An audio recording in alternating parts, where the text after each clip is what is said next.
When this NBA season started, we expected the odds to favor another championship parade in LA, and they do, but not as you'd expect. I'm Madeline Burke for Sports Illustrated here with Ben Pickman and Michael Pina. And guys, according to 538, the Clippers are leading the pack with a 22% chance to win the NBA Finals, highest percentage in the league. They also have the highest full strength rating in the association. And Ben, you were the one who really flagged this stat and found it. Is this Clippers team built to win it all, or what do you make of this?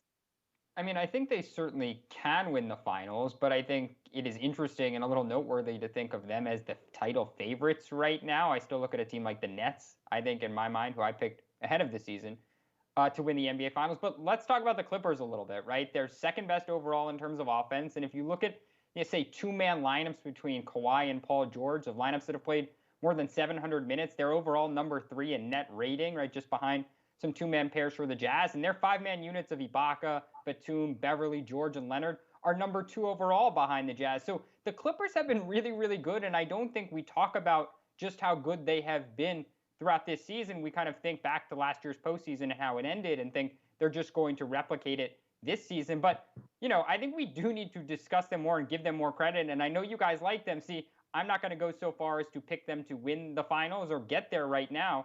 But I do think the Clippers are really, really good and deserve more mention in this conversation than we give them. Yeah, I am going to go there. I think that the Clippers are going to win the championship this season.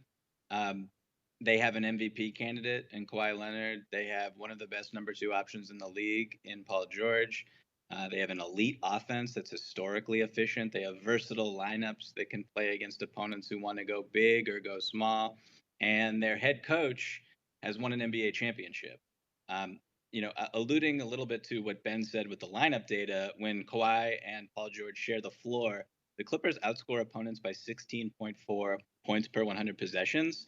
So, for reference, last year when Anthony Davis and LeBron James shared the floor, they outscored opponents by 8 points per 100 possessions. So, twice as good as the Lakers last year. Losing Lou Williams might have been a case of addition by subtraction. Luke Kennard and Terrence Mann have both been absolutely excellent over the past couple of weeks, handling the ball, hitting threes, creating offense off the bounce. And I think Rondo and Ibaka will add some of the poise that last year's Clippers team lacked in the postseason. I don't think the Clippers are perfect, but they're definitely good enough to win it all, and I think that they will.